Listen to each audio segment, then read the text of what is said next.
Dezerti vjen fare në fund të pathënat e kësaj jave, ju presin në vazhdim. Ka shumë pak ditë që Vesa ka lancuar albumin e saj Pop Kult, një album ku sipas saj do sjell një epokë tjetër të muzikës pop shqiptare.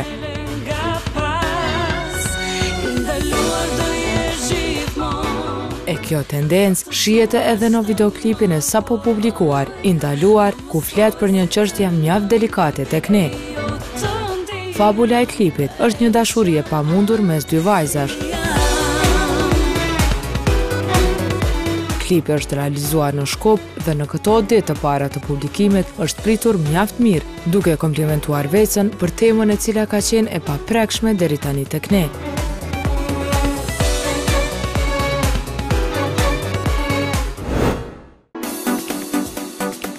Kanë qenë mjaft produktiv në skenë muajve të fundit.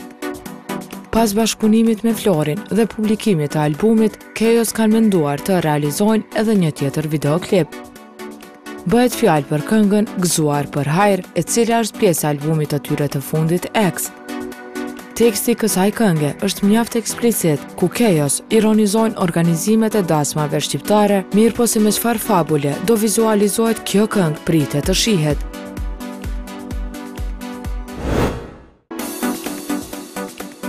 Model Management është një agjencion me shtrirje në 30 vende të botës. Në kuadër të programit të tyre organizojnë kompeticionin Fresh Faces.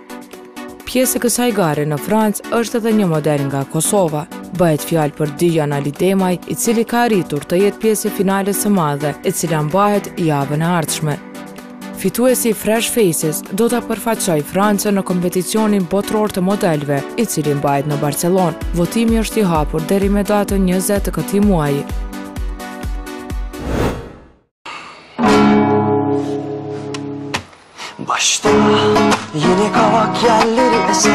Pisje Dili, ose thënë shqip, shtatë që janë ndyrë, është një serial turk mjaft I suksesshëm kohëve të fundit në kanalin Turk Show.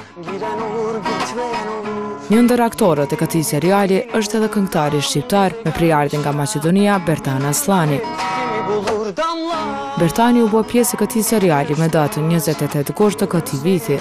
Në këtë serial bëhet fjalë për një grup të veçantë të shkollës në të cilën janë 7 persona, e këngëtari shqiptar është I teti në këtë grup.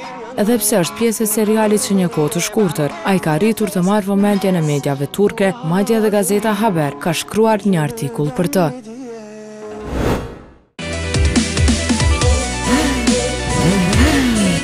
Në 29 shtator, këngëtarë si Emily Sande, Jessie J, Ed Sheeran e Rita Ora do të ngjiten në skenë për të kujtuar 20 vjetorin e vrasjes tragjike të Stephen Lawrence.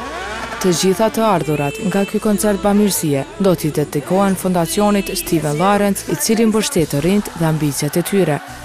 Ndërsa lajmet për Ritën nuk mbarojnë me kaq, këngëtarja me prejardhje shqiptare sapo ka nënshkruar kontratën me Rimmel si imazhi I kësaj kompanie.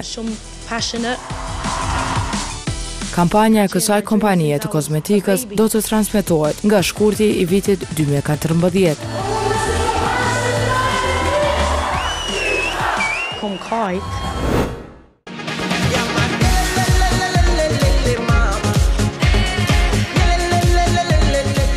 Këngëtarja e hitit Le Mama ka filluar sërish punët intenzive. U përfol këtë javë në media për bashkëpunimin mes Norës, Era I Strefit dhe MC Kreshës, mirë po nuk ka akoma asgjë konkrete rreth asaj. Prive mësoj se Nora është duke realizuar videoklipin e një tjetër kënge, kësaj here solo.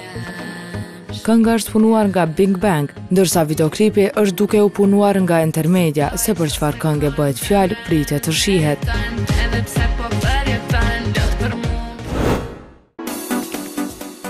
Festivali më I madh I muzikës moderne shqiptare, Kënga Magjike 2013, fillon këtë diel. Në këtë garë muzikore do të marrin pjesë emra të mëdhenj të muzikës shqiptare. 2 emra të cilat prive arriti t'i zbuloj janë Adelina Thaqi, e cila rikthehet pas një pauze goxha të gjatë në muzikë, si dhe Mirije Braha. Është dhe një emër tjetër I madh I muzikës shqiptare që do merr pjesë, mirë po për momentin mbetet mister. Të gjitha këngët që do të interpretohen në këtë festival do publikohen edhe në kanalin zyrtar të Këngës Magjike në YouTube, që këtë vit u është besuar platformës On Air.